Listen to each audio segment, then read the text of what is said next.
If you're planning on going away this year or next year, this is really important for you. Because the last time I went away, a good mate of mine got stung with a massive phone bill, and I don't want that to happen to any of you. And with Saily, it never will. All you've got to do is click the link in the description below, choose the amount of data and time frame that suits your trip, and then you just install the eSIM on your phone, and when you land at your destination, you will activate your plan instantly. And with Saily, you won't get those massive phone bills when you're away. You won't have to log into the hotel Wi-Fi, and then you get no connection until you get your next destination. You will be well connected wherever you are. So even if you're not going away for a few months, download it now so it's ready there. You will thank me later. And with my code, you're going to get a really cheap deal. Go to saily.com/kickoff and you'll get 15% off your first purchase, which is going to make this super cheap. So enjoy Saily, enjoy the great connectivity, enjoy the good price, and enjoy your holiday. And even if you're not going away till next summer, do it now because you're supporting the channel. Cheers. Welcome back to the kickoff. Today we're talking Manchester United's dominant defeat of Manchester City. Shocking, really, for me, lads. I have to be honest, because I've just gotten so comfortable and used to watching Man United play terribly. Even when they beat us this season, they were terrible. And that was probably the best Man United performance I've seen in years. Like, significant performance, that for me. What do you reckon, lads? Mate, imagine being a Man United fan. You've watched years of that rubbish, and then rather than actually watching that game, you're stuck in some weird studio. Imagine. Hey, Oh, you poor bastard. they torture you. Yeah. No, I got tortured, and I will say this, man. I can't believe it's the best game we've ever played. Like, this morning, I've had to watch the full 90, and I'm like, I can't believe I missed this. I've been, let's have it right. I've suffered in it in terms of the football, and I staunchly backed Amorim. Like, I was really like, give him a chance, let him play, let him do what he's doing. The style, the way we played football in that game for the full 90 was absolutely ridiculous in terms of we just went for it. There was no handbrake. Yeah. There was just, let's attack him. Let's keep on going.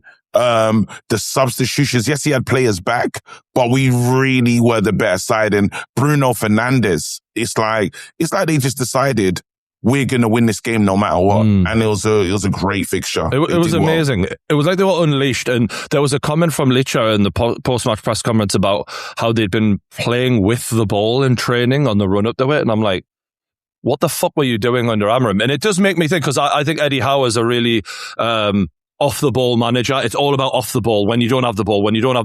And you could see that Manchester United were just playing with such belief, none more than Bruno Fernandes, who you just have to give it up to him and say what a fucking player he is. It was actually annoying because, you know, Newcastle fans, we don't get a number 10. We don't play with one. And just imagining what he would be like off of Baltimore, I was like, oh, this is so painful. We're desperate for someone like him.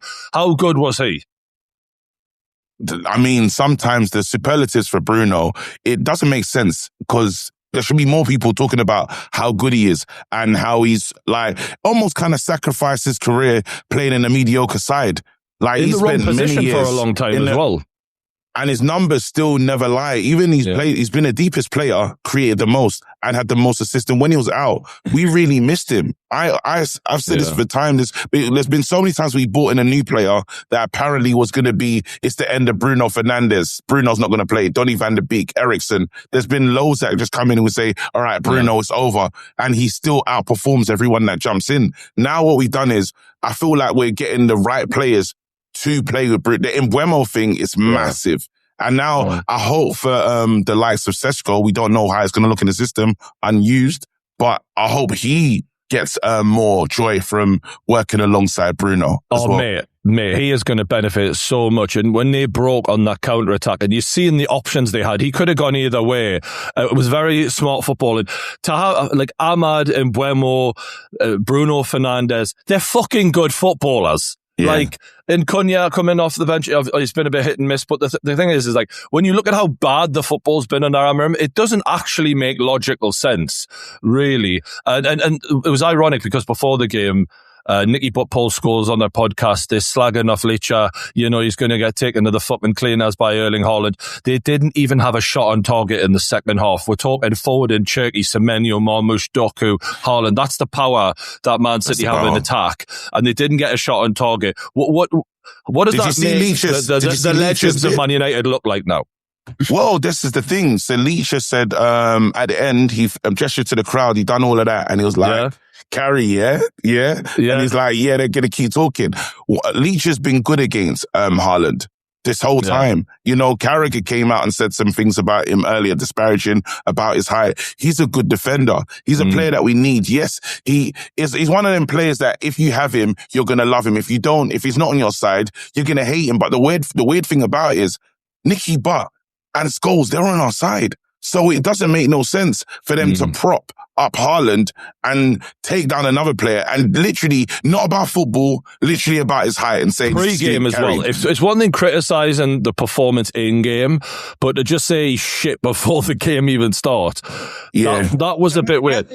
Sorry, I'm not in a good mood today, right? So I'm gonna provide the balance, okay? I'm gonna be the voice of reason in this discussion and just rain on Man United's parade, okay? You had 32% possession. All of your goals came on the counter-attack. This isn't sustainable. So I get it. Yeah, new manager bounce, Carrick's here. It was a great performance. You had more shots on goal. But we know what's really going to happen. You're going to revert to type. Ineos is still there. The club still isn't being ran properly. So I don't understand, cool. Enjoy these 3 points. Were you not impressed? Sorry. No, I was impressed. You had to be impressed by the performance. But what I'm saying is, in the bigger picture, all you've done is made it easier for Arsenal to win the title. We know when it comes to smaller teams, and obviously you have to win the games in front of you. You're not going to do what we did against Man City where Son missed a goal because you don't hate them as much as we do. However, right, my thing is, what's annoying about Man United is we know that against the smaller teams, you're not going to do this. I just know what Man United are like. You are not going to do this. Sorry, I was going to use this cup, but it's got the wrong logo in it. Sorry. What? Shut up, filthy fellas. What about Man United's Champions League hopes, though? Surely they've just furthered themselves into getting Champions League football. You know, they're 1 point ahead of Chelsea. They're 1 point behind Liverpool. I mean, can they finish in the top 5? One game a week. You should do. Look, let's be honest, I think we've written off your talent since the start of this season because you've had a clown. You've had a clown in your dugout, and so we haven't thought about how talented your squad is. But let's be honest, right? We were talking about Bruno a minute ago. All of us as rival fans, we underrate Bruno because he's a prick. Right? Let's be honest. We don't like the way he conducts himself on the pitch. We don't like the way he throws his arms in the air. All the ex-United players, they slag him off in the media because he doesn't behave like they used to behave. He doesn't just sit down and do what the manager tells him. Let's be honest, we underrate him. We underrate Mbeumo, who last season was one of the best forwards in the league. Cunha as well. There's so many players in that team who once you take the clown out of the dugout, you go, hang on a minute. These are more talented than Chelsea. These are more talented than Newcastle. You should be a Champions League team. You look at that squad. That is one of the top 5 squads in the league. I agree with Craig, by the way. We'll talk about whether United have turned a corner or not. If you can beat Brighton at home, if you can win those kind of games. But at the moment, I think the conversation should be about Manchester City, a team who in the last 12 months have spent 500 million quid. And that's Let's talk about it. I For 6 weeks, disagree. they haven't had Haaland performing. This is the conversation. They've drawn 4 games in a row in a league that all of us are saying is a lower quality league than we've seen in a long time. That's the conversation. We know Man United can do this. Man United have done this in big games for years. Man City was I'll be, as an Arsenal fan, Does this not feel different to you? It felt different to me, though. This felt different to me in a way of it was so different to their normal. And with a new manager, you see new manager bounce, but it wasn't just that. It's I feel like Amorim has been so terrible. And that's no offense to Man United fans who back them. I get it, right? You want to back the manager. But, and some of you motherfuckers have been blind, man. He's literally held I was back. definitely blind. Bruno Fernandes is a great example. He played one of the best number 10s in world football in centre midfield. It's criminal what he's been doing at this club. And when you release them, just let them play and they will win games. I think they will get Champions League now. So I was definitely blinded by, we've just been shaded by so many different, we've had shit times. Ten Hag wasn't an easy period as well. Ten Hag, Onana, the players that didn't want to be here, and really high contracts. So we're finding we was almost at ground zero and said, let this man build from the bottom and take us out of this thing. Let's stick to the project. The problem is the project had no real longevity and it needed a lot of money spent. The standards have dropped though, hasn't it, KJ? That's what's happening. You've been through, like Ten Hag, he wasted so much money that what amazes me is some people revisionists still look back and go, well, was he really that bad? He fucking destroyed that club, you moron. No one spent that much money that badly. Arguably, Pep's giving him a run for his money right now. Let's move on to City, because as was rightly pointed out, he was bemoaning the amount of games they've played. No one forced him to play Erling Haaland against fucking Exeter or whatever. And this is a man who's got so much firepower. We've even forgotten about Marmoush. Like, this is a 300 grand a week contract he's on. He started 2 fucking Premier League games this season. No way. Pep Guardiola has spent 500 million on a squad that was already, dominant in Europe and everyone else wanted. Semenyo, we all would want him. They're getting Gahey, we all would want him. This guy is throwing money at the situation and still it doesn't look like it's fucking being fixed. And Craig, you've defended him a lot. Can you defend this? I mean, at this point in time, I get what you guys are saying, but they're still in 4 competitions, right? So they're still on for 4 pieces of silverware. They're 7 points off Arsenal, but it's doable. We've seen them do it before. I think they overturned 8 points before, like you said on the last call, Jacob. So, I mean, Arsenal look in pole position, but I wouldn't say they're down and out. They've made some good signings.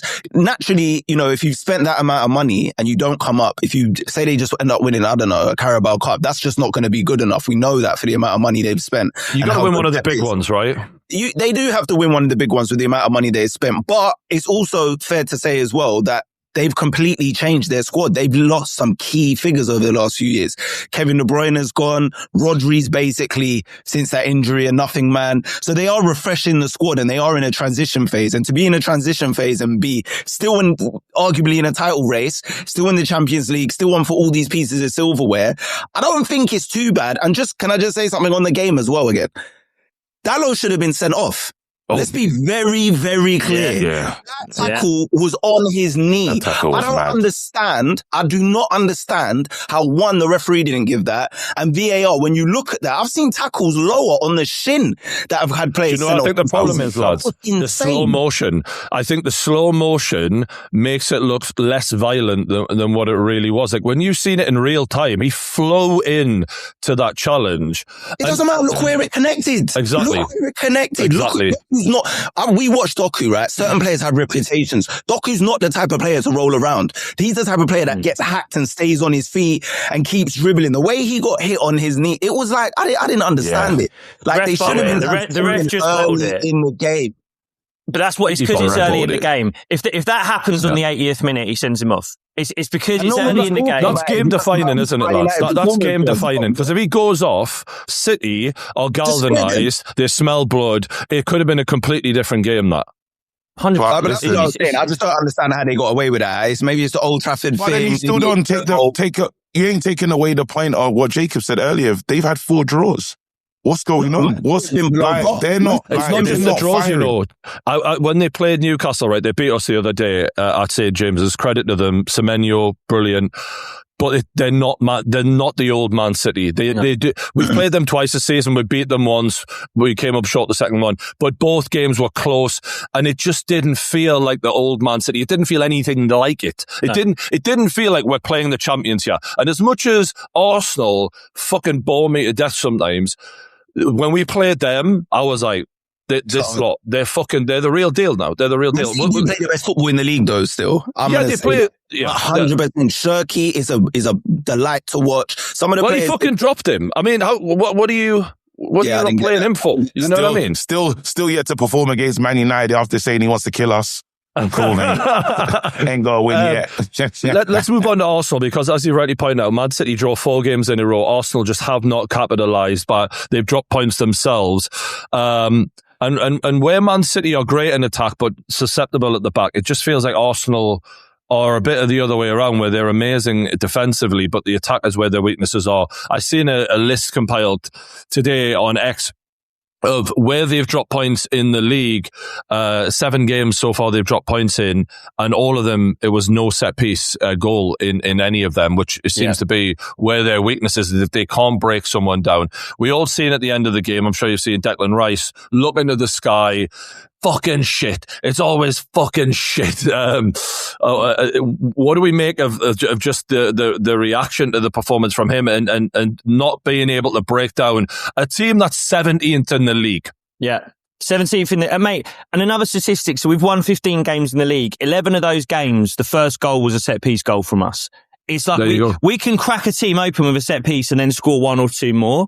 But that first goal, and especially without Saka, and I thought the lineup was a disgrace yesterday. We tried that front line against Bournemouth. It was awful. That's our worst front line. Gyökeres is the worst 9 option at the club. Madueke's a worse right winger than Saka. Martinelli, I'd rather have Eze or Trossard on that side. Why are we doing that in a Premier League game when we could have taken a 9-point lead at the top of the table to prioritise a Carabao game against Chelsea? Like, it's ridiculous. And I don't feel any sympathy and where people are going to get fed up. And mate, I've seen people criticise Declan Rice. I feel exactly the same as Declan Rice. Fair fucks to Declan Rice. I'm fucking sick of it as well. The centre-backs are fucking sick of it as well. Gabriel and Saliba turn up every fucking week, and they've done so for 3 years now. You saw Saliba in his interview after the Chelsea game saying, I'm tired of having empty pockets at the end of these seasons. I want to win something. And I'll tell you what, we're lucky that we've got him and Gabriel on contracts. You can spot Declan Rice hasn't signed a contract yet. For all that, Saka's signed a contract. Of course he signed a fucking contract. He's got 4 goals. It's embarrassing. And we've seen it. Declan Rice has got any club in the world. Any club in the world will take Declan Rice. He won't leave. Mate, you say Declan Rice won't leave. Is he going to fucking sit here and go second place 4 years in a row? This is a player who we're rightfully talking about as one of the best midfielders in the world. You can't waste your career at the Emirates waiting for a fucking set piece goal or waiting for us to keep a clean sheet, because that's the only way we win games. It's fucking You know why shit. he loves suitors as well? That fucking Champions League semi-final, when you deliver like that on the big stage, best believe every big money club in the world took notice of that moment. Of course, and Gabriel as well. If you want a centre-back, you're throwing 120 million quid at Arsenal for Gabriel or Saliba, who's going to be the next best one. They're let down every single week by those attackers. It's a fucking disgrace. And What's happening with Eze though? Because it's like, yes, he got some minutes yesterday, but then you're like, he was left out in the cold for a bit. But when does he get the minutes, KG? This is what angers me, yeah? We started with a front 4, Ødegaard behind Gyökeres, Madueke, Martinelli either side. Shit. Absolutely. It really isn't great. What was it? So then we swap the front 4 and we go for Marino behind Jesus, Saka on one side, Trossard on the other. Saka was good, the rest of them shit. We swap one front 4 for another and we still don't put Eze in there. We're putting Mikel Merino at number 10 instead of Eze. We're trying Trossard and Martinelli. Do you think he's having, I know it sounds mad to say because you've got so much, everyone's been saying you got, 2 players in each position and that's what's made you so strong this season. But do you think at this stage in the season with a lot of your squad fit that he's now having trouble keeping a lot of players happy and the rotation, he's trying to get all of them in? Because like everyone says, they're all pretty much first 11 players. Yeah, I'm seeing him put other players in the 57th minute, 52nd minute.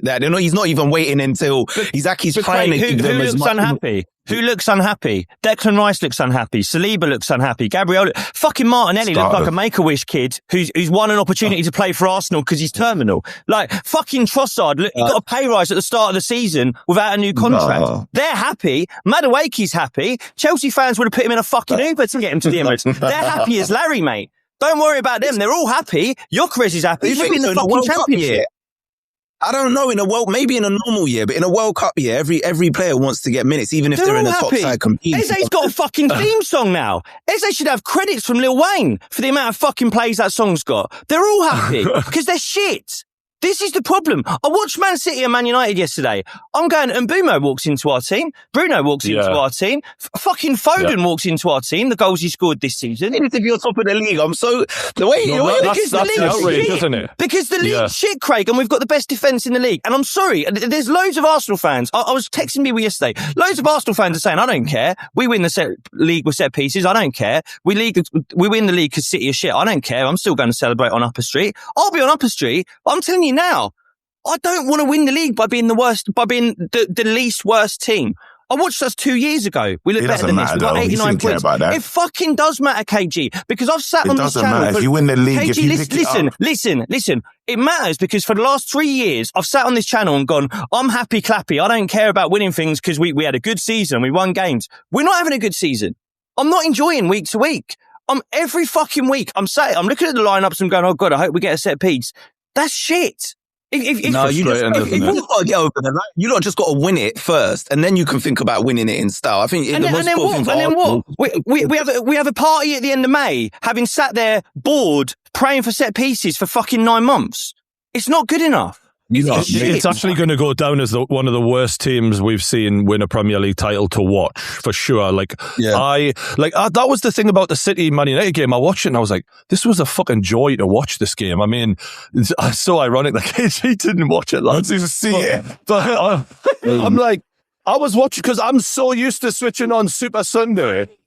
It's hard enough watching Newcastle, but then when you're not invested and you watch it, when you watch your own team and it's shit football, at least there's the investment. When you're watching, the Super Sunday and it's set up like this boxing match that they try to promote it as, and you watch some of the shocking football we're now seeing week in, week out in the Premier League. It was just a relief to watch a game and see great football. But then when you watch Arsenal and you look at them at the top of the league and you just think, will anyone ever think back to this? Well, in years to come, yes, the name will be there. And I'm not saying you've got to be great week in, week out. But this is my point. But it's so often boring. Can I give you just some little bit of pushback? Let me just land a little. 3 years ago, 22-23, we played beautiful football. We weren't expecting to challenge for a title, We got to the end of the season, Saliba gets injured, we don't win the league, and I sat there and went, fair enough, because we had a fucking good season. 2 years ago, we won 14 on the bounce. We were emptying stadiums. We were going away from home, winning 5-6-0. On the last day of the season, City get 91 points, we get 89, and again, I go, fair enough, it's been a fucking great season.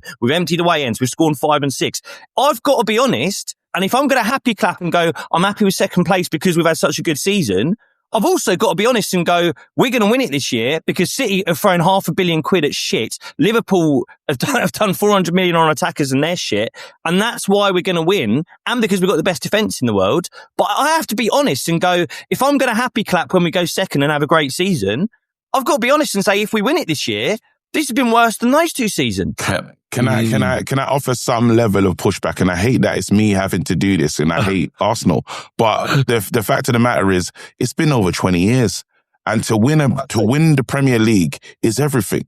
Like the darkness of it's been 13 years for us, and I don't care. We could win 1-0 and win the Premier League. I wouldn't give a shit. Because guess what? We've reset the clock that needs resetting. It's been so long. You lot need to lift that trophy just to know, just because, and then you can bring in better players again. And you can have a conversation of, are we good enough? But you're building on a great defense. Yeah, but KG, you're crap. KG, you're crap. That's why you'd enjoy it, because your team are crap. I'm watching the best centre backs in the world, the best midfielder in the world. I'm watching for 20 years. You've been rubbish for 20 years. No, not for the last few years, though.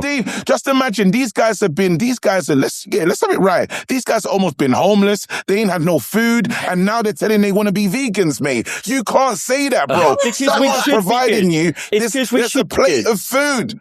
You've been given a plate of food. That had Pochettino, and we came close, and we ended up becoming that nothing team. If Arteta wins it, at least he can say, and you guys can say, this team that he put together went and won the league. Even if it isn't how you like it, at least he figured it out, because for 3 years in a row, you finished second, and he tried different ways. And if this is the way he had to do it to get I'm not sure he has, though, Craig.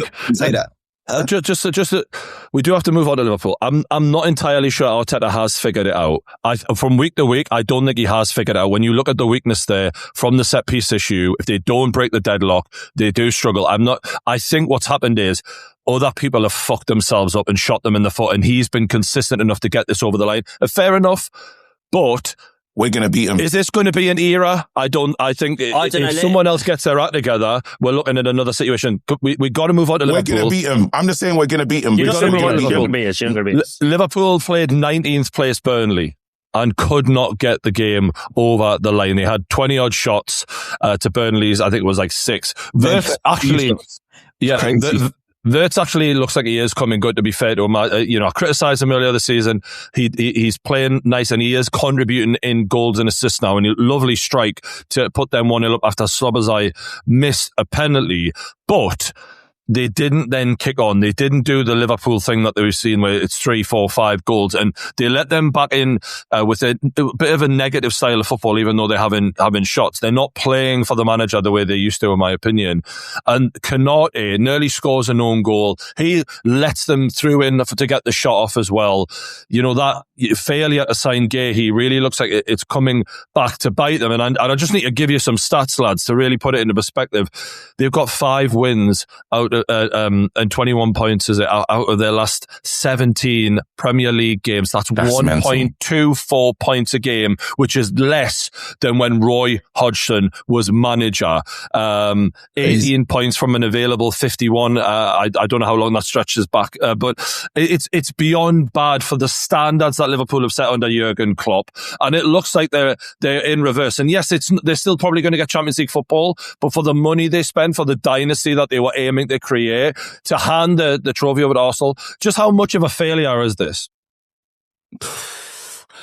I mean, I have to we kind of expect it now. Again, we expect it. Well, this has been a disgusting defense of their title, though. Yeah. That's the matter of it. Should Arnie Slot go today? Should he be gone? Should this be the end of Arnie Slot? I think they got their eyes on, there's a manager that it makes sense and it would be worrying. And Xabi Alonso, you already know Xabi Alonso's the attitude to saying, look, I'm going to make Real Madrid play like this was never going to work. Xabi Alonso will be given time, he'll be given money, and he's got great players already. He's going to enjoy working with Frimpong again. The Florian Wirtz, he would get the best out of that team and get them purring. It's scary. That's the one thing I'm like, I need Slot to start winning some games so I'll take away that option. Now you know how we felt about Amorim. Every time Amorim wins 1 game of the month, we were like, thank fuck for that. Honestly. I think they're going to give him to the end of the season, though. I think they're still in the Champions League spot. So they're going to, I think the club are going to look at him and assess if if they start fading away from those Champions League spots, then I think they'll pull the trigger. But in my mind, I can see them waiting until the summer and then going for Xabi Alonso and pulling the trigger. I think that would be a mistake because good managers come on the market and they get snapped up, especially in this market where there's hardly any good managers. Like Enzo Maresca, he was decent at Chelsea, did okay, but he's getting linked with all of the top jobs after doing okay at Chelsea, where he won the fucking Conference Cup or whatever. Like that's how barren the manager market is. When you get a man who looked as good as Alonso did before going to a club that, in my opinion, is just rotten to the core in Real Madrid, the egos are just impossible. You'd have to be a mug to go to that club, in my opinion. You know, as great as Real Madrid is, as a manager, fuck that. Or a big man like how they should sack Slot now. Get Alonso in immediately, especially because he knows the club. Absolutely. Yeah, and it does wonders, but you do have to look at the players though, because what we keep saying Slot now and stuff. What was the reason for Konate? You know, that type of defending. What's the reason? Have they down tools now because they're not really feeling it? They still had that Salah issue. Remember when Salah went mad and a lot of players, there was that divide and they fixed it and he came on in that game. But how good has they been since Salah went to AFCON? I don't think they won that many games. Have they fixed it? Like, Salah's not back yet. This is it. Yeah, exactly. Like, let's be honest, that game yesterday, that Burnley game yesterday, and this is from a team, I've been in title races with Liverpool.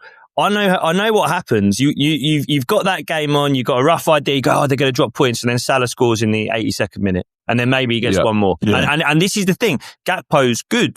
Szoboszlai's good. Wirtz is looking good. They're not Salah. They're nowhere near Mo Salah. And even Trent, even before they'd have Trent who would whip a ball in and then he'd come up with an assist, you know what I mean, out of nowhere, quality ball, and that would help. They've massively missed Trent, haven't they? They massively missed him. Bloody hell. We'll have to move on to Spurs. Obviously, our Spurs fan Craig isn't happy. They were drawing 1-1 at home to West Ham. 93rd minute, my old mate Callum Wilson in the box. Fuck me, I wish we'd not sold him. Fucking might as well have had him instead of Wissa. Scores in the 93rd minute. Breaks the hearts of Spurs fans. And just take us through your emotions, Craig. How was that?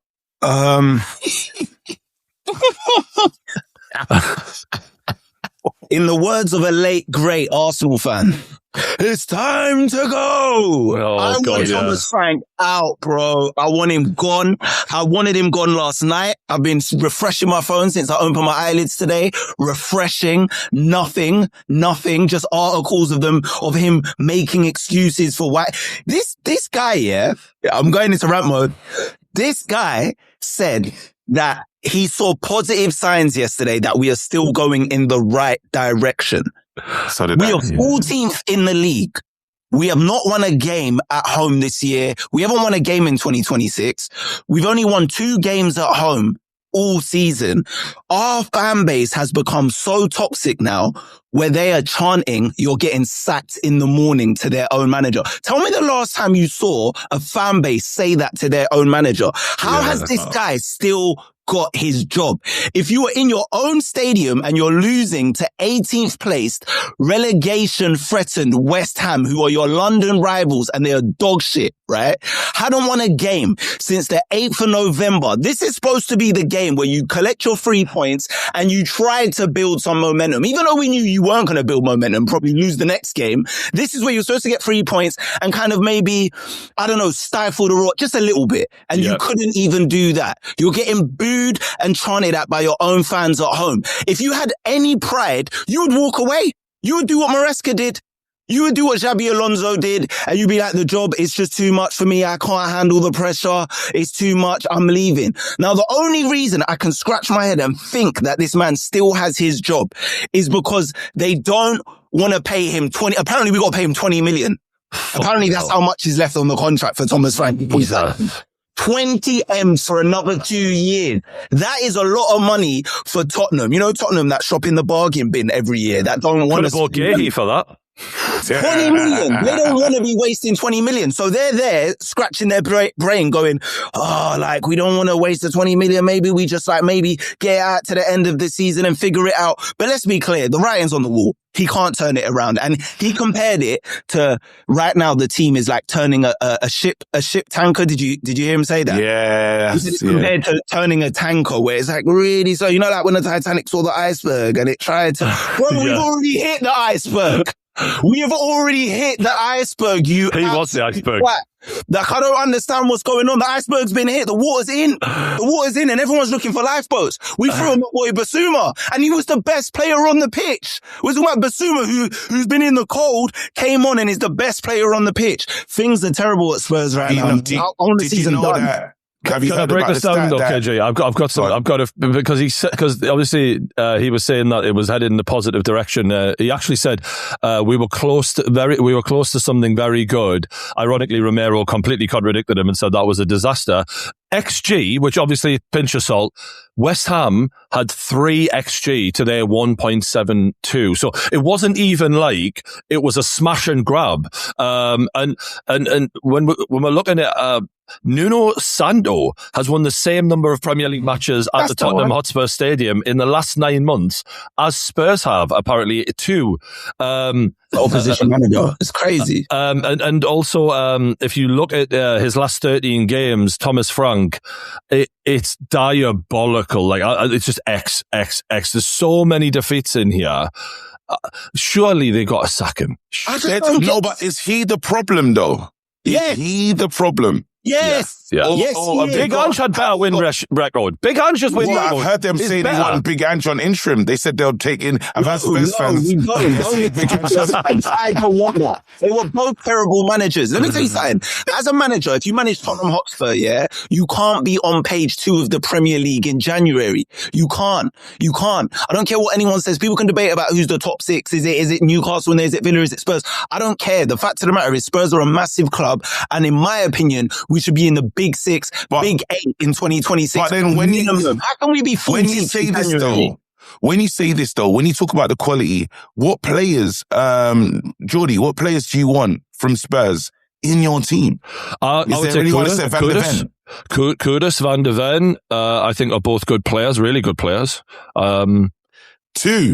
If Kulusevski's, he's not fit. He's not fit. They're not, there you go. Not fit. They're not fit. That's what I'm saying. They're not fit. My point, okay, they're not fit. My point is, look, you lot just said This is how mad football is. Jacob said, actually, we've been sleeping on Man United players this season because they had a great performance against Man City. A manager can change the way you perceive players if they're playing well.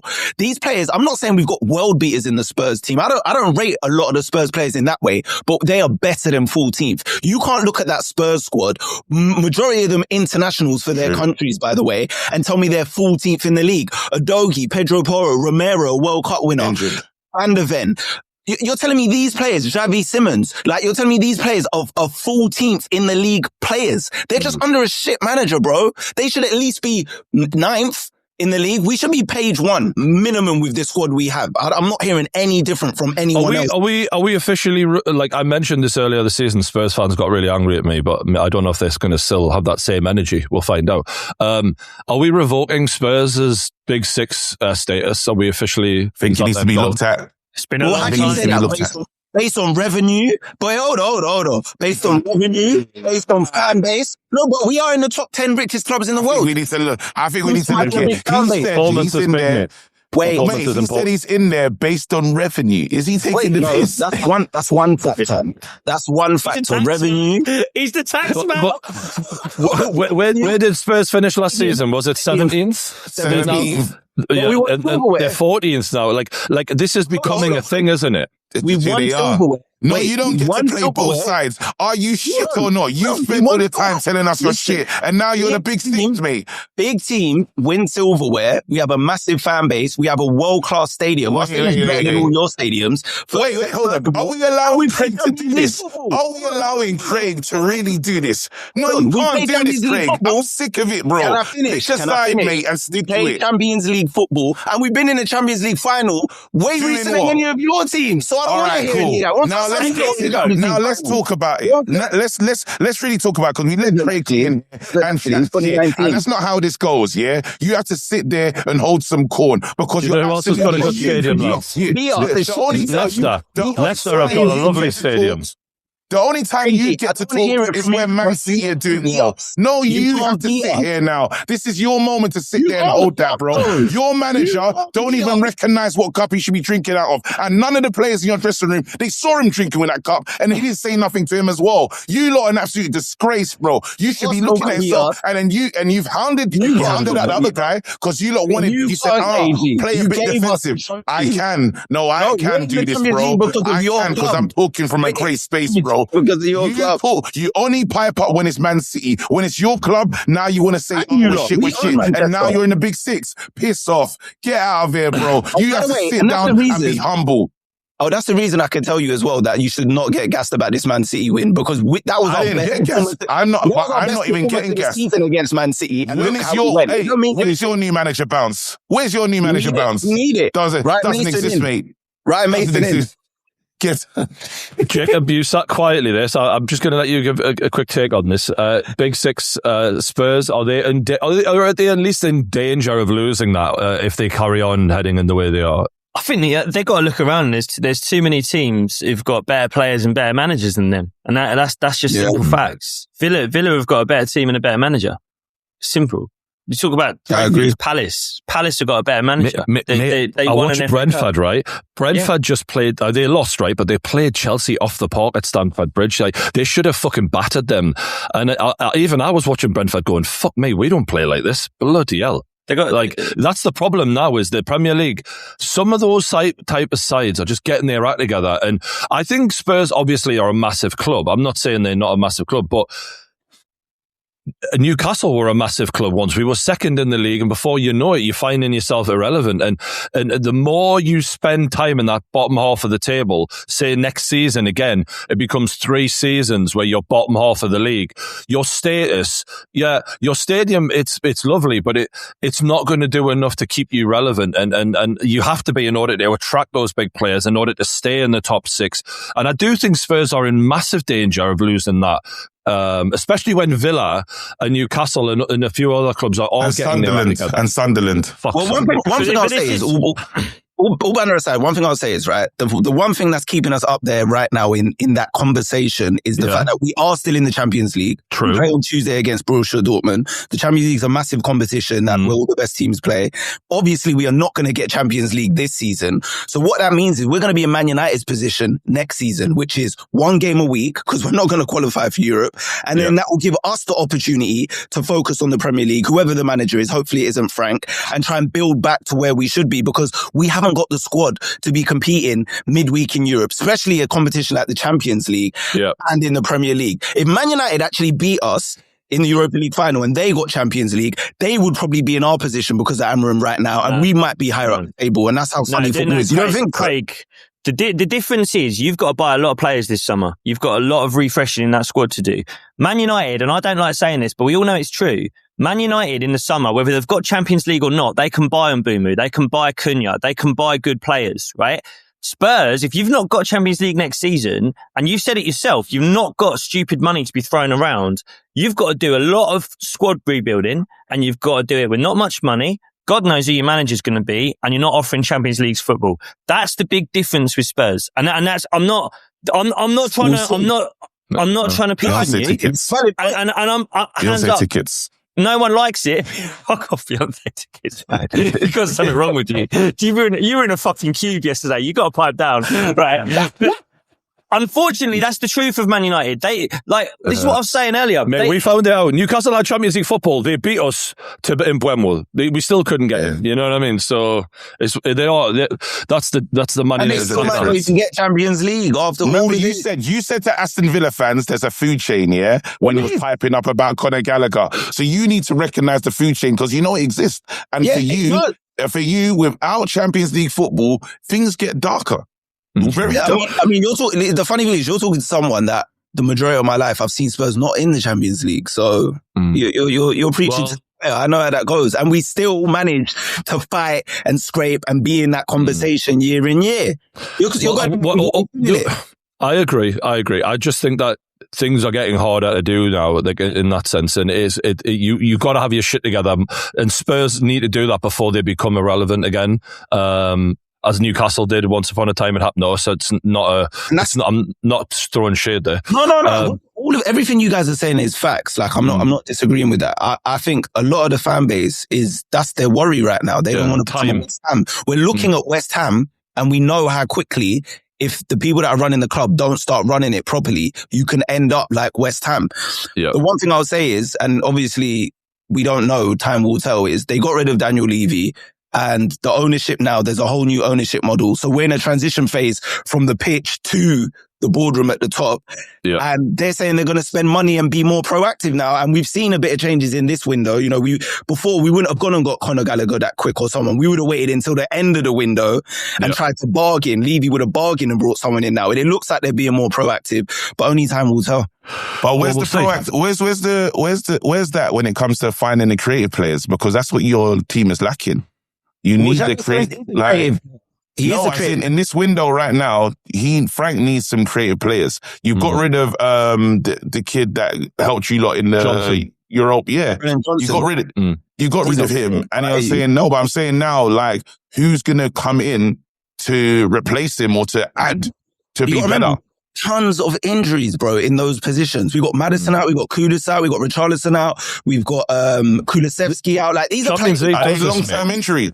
We didn't have these injuries. I don't even rate Thomas Frank. I've seen enough after 6 months. If we didn't have these injuries, we would definitely be higher up the table. But that's part of true. Champions League ruins it. We've got the most minutes on the injury table this season. You can go and check it. Like, this is a fact, right? And we had it last season as well under Ange. And I didn't like Ange, but it's a fact. We've had bad injuries the last 2 seasons. It just hasn't gone our way. With all of these players available, at least a lot more of them, we are definitely not in the position we are in right now. We're higher up the table. But the fact of the matter is, from what I've seen with the squad we have, Thomas Frank just isn't the man. He just isn't the man. That's the bottom line as far as I'm concerned. Well said, lads. Well said. It's been a good one. We'll wrap it up. Newcastle playing Wolves later today. Fingers crossed. We've got to fucking win that. Otherwise, our season's fucked, because we've got a hell of a run coming up. I mean, Villa, City, Liverpool, PSG in a row coming up in the next month. A fucking horrible run. But we'll see what happens. Don't forget to hit the like button, subscribe. We'll catch us on the next one. Cheers.